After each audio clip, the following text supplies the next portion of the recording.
North Africa, the Arabs.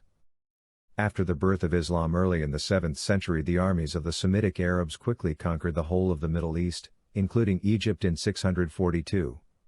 Later in the century they went on from Egypt to the rest of North Africa, converting the Berbers as they went. By the end of the century the Arab Empire had reached Morocco.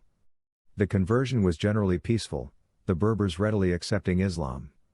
About the only section of the population not converted were Jewish communities, which had been in North Africa for several centuries, and which were tolerated and treated well by the Arabs. The Arab invasions, however, were not unopposed. Byzantine resistance resulted in the complete and final destruction of Carthage, and further west, in Algeria, there was considerable Berber opposition. Though the Berbers accepted Islam, there was a long period of anarchy and warfare. From Morocco the Arab armies, reinforced with Berbers and led by the Berber Tariq, moved on to Spain and conquered most of the county between 710 and 720. Apart from some areas in the north, the Moors, as they were called, remained masters of the Iberian Peninsula until late in the 11th century, and were not finally driven out until the 15th century. As time went on, and more came to Spain from Africa, the Moors in Spain became more Berber than Arab. Meanwhile in Morocco the Berber tribes united in a series of Moorish dynasties, under the first of which Fez was founded as the capital towards the end of the 8th century. Fez became, and still is, the great intellectual and religious center of Morocco. When the Moors were finally expelled from Spain, intellectual refugees gathered in Fez. In the Arab world divisions soon appeared. Rival families fought for the caliphate, leadership of Islam, and there was a serious split between the Shiites and the Sunnites.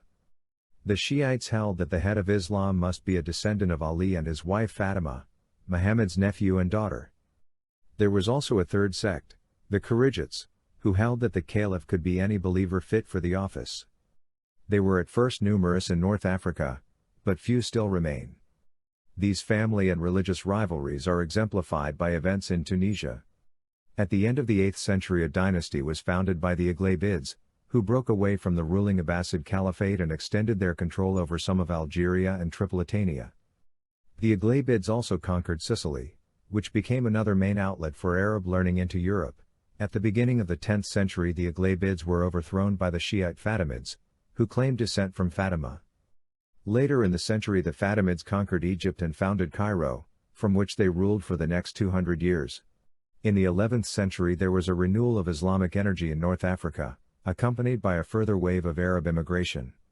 And at this time there arose in the Sahara a sect of fanatical Berber Muslims, the Almoravids. In about 1060 they founded Marrakesh and conquered Morocco, and then went on to Spain where they temporarily arrested the Christian reconquest. In the middle of the 12th century some even fiercer and more intolerant Berber Muslims issued from the region of the Atlas Mountains in western and central Morocco, the Almohades. They extinguished the power of the Almoravids, and extended their empire in North Africa from Morocco as far as Tripolitania.